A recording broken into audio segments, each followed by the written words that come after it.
o Eduardo Bolsonaro, deputado federal Eduardo Bolsonaro, acabou de anunciar, a gente já está com a reportagem no site, então, por favor, Brenda, já está aí no site, coloca na tela, por favor. O Eduardo Bolsonaro acabou de anunciar que vai se licenciar do mandato para poder permanecer nos Estados Unidos trabalhando em prol da anistia, em prol de uma mudança, né, desse status quo que nós vivemos hoje no Brasil. Então, ele vai continuar lá denunciando todo o arbítrio, todos os abusos que estão sendo cometidos aqui no Brasil, tá? E ele, que estava escolhido, né, eleito para assumir a Comissão de Relações Exteriores e Defesa Nacional, está abrindo mão, então, disso, está abrindo mão do mandato, está se licenciando do mandato para poder permanecer. Por quê? Porque ficou muito clara a estratégia de Alexandre de Moraes e Paulo Gonet de esperar o retorno dele para quando ele pisasse no Brasil, ele tivesse o seu passaporte, primeira coisa, seu passaporte apreendido. E, quiçá, uma prisão o aguardava. Então ele decidiu, disse aqui, acabou de dizer no X, no perfil dele, decisão mais difícil da vida dele. Isso só demonstra o estado de coisas que nós estamos vivendo no Brasil. Um deputado federal eleito, uma das maiores votações do país, deputado federal por São Paulo, que tem vamos dizer assim, que vem fazendo esse trabalho aí de denunciar lá fora e de buscar apoio lá fora contra o arbítrio aqui, porque aqui não tem mais justiça. Então, esse parlamentar está sendo obrigado a se licenciar neste momento, a se licenciar do mandato, porque sabe que se voltar ao Brasil vai acabar preso e vai ter o seu passaporte imediatamente apreendido. É uma vergonha. É uma vergonha. A decisão de avaliar a apreensão foi dada pelo Moraes a partir de notícias crimes apresentadas pelo PT, por parlamentares do PT, e foi dada ali 5 dias, né, para que o PGR se manifestasse. Eles esperavam que ele estivesse no Brasil, só que ele veio para o Brasil e saiu imediatamente. Saiu um dia depois. Então eles não conseguiram pegar ele ainda no Brasil, quando isso chegou lá. E o PGR mantém, sem responder, sem se preocupar com o prazo do STF, mantém essa situação, não respondeu para dizer se concorda ou não com a apreensão do passaporte, numa clara demonstração de que faz uso político do seu cargo e que esperava o parlamentar pisar no Brasil para poder responder. E, claro, naturalmente, agora ficou muito claro que a decisão vai ser pela apreensão do seu passaporte. Então, assim, isso aqui é indigno, uma vergonha. É um esculacho isso aqui. Então, assim, abro esse parêntese, eu não sei se o Hélio,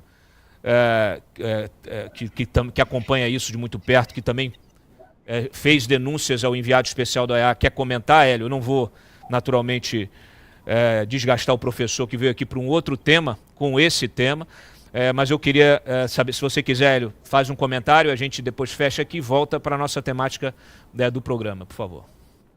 Essa é continuidade, Cláudio, do regime claramente de exceção que a gente está tendo de perseguição política, né, uma perseguição ao Bolsonaro, à sua família, aos seus aliados, né, e no momento em que começam a falar do Eduardo Bolsonaro para chefiar a Comissão de Relações Exteriores, ou seja, ele aumentando o seu perfil de figura pública. No momento em que começa a falar do Eduardo Bolsonaro, eventualmente está numa chapa para a presidência da República, os inimigos, né, começam a persegui-lo. E essa é a forma que se encontra. Hoje no Brasil, qualquer desculpa, né, serve para passar por cima do Estado Democrático de Direito, que a gente chama de rule of law. O pessoal fala muito de democracia, mas na verdade a gente deveria obedecer a nossa república, em primeiro lugar, a nossa Constituição e o devido processo legal. E tudo isso está indo para o espaço, infelizmente, Cláudio. E o caso do Eduardo é mais um exemplo, né, nesse longo trem de abusos e usurpações que o Estado brasileiro, as autoridades estão cometendo. Muito bem. Eu já estou em contato aqui com a assessoria do deputado para saber se tem mais algum outro posicionamento. Está convidado a vir ao programa também. Mas antes, vamos ouvir. Eu, há pouco, trouxe aí o breaking news, né, essa notícia urgente da decisão do Eduardo Bolsonaro de não retornar ao Brasil, de se licenciar do cargo. Agora a gente vai assistir o trecho do vídeo que ele gravou fazendo esse anúncio. Tornei-me deputado para representar o povo paulista no melhor interesse da minha nação.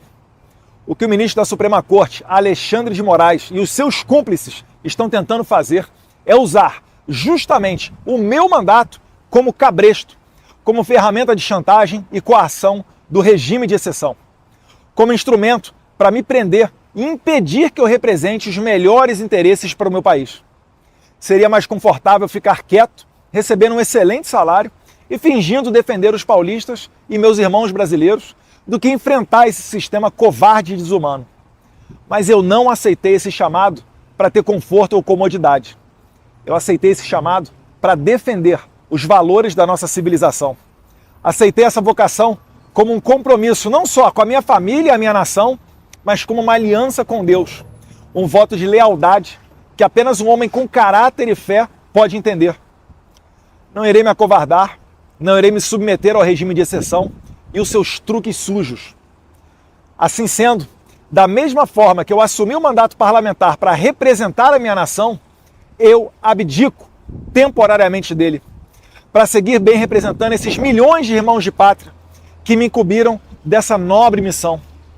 Irei me licenciar sem remuneração para que possa me dedicar integralmente e buscar as devidas sanções aos violadores de direitos humanos. Aqui, poderei focar em buscar as justas punições que Alexandre de Moraes e a sua Gestapo da Polícia Federal merecem. Vocês, homens de geleia, pequenos e vaidosos, não estão acostumados a lidar com homens de convicção. Acharam que iam me chantagear com os benefícios e regalias do cargo. Não poderiam errar mais miseravelmente. Os melhores parlamentares, verdadeiramente vocacionados, não são figuras caricatas apegadas aos títulos da burocracia. Abro mão de cabeça erguida de toda essa pompa para seguir firme na minha missão de trazer justiça para todos os tiranos violadores de direitos humanos mais básicos. Eu estou falando de vocês, os psicopatas que prenderam mães de família, idosas, trabalhadores e todo tipo de pessoa comum e inocente. Irei abraçar esse sacrifício com entusiasmo. Focarei 100% do meu tempo nessa única causa: fazer justiça. Criar um ambiente para anistiar os reféns de 8 de janeiro e demais perseguidos que fizeram parte do governo Bolsonaro, que estão pagando o preço da crueldade de um psicopata que sonha em prender Jair Bolsonaro e, imagina ele, que assim vai exterminar o maior movimento popular que a minha geração já testemunhou, o liderado pelo nosso eterno presidente Jair Messias Bolsonaro. Muito bem. Está aí um trecho, né, desse pronunciamento aí do Eduardo Bolsonaro, se licenciando do mandato de deputado federal e permanecendo nos Estados Unidos para manter aí a sua atividade de denúncia do arbítrio que nós vivemos aqui. Então, a gente vai continuar com a nossa cobertura, inclusive no site você tem todos os detalhes do que está acontecendo. Né? Sugiro que todos vocês que nos acompanham deem um pulinho lá também, daqui a pouquinho, né? Não saiam agora da live não, porque a gente está discutindo um tema super sério, aliás, o tema que deveria ser a pauta do Brasil, né? E não perseguição política.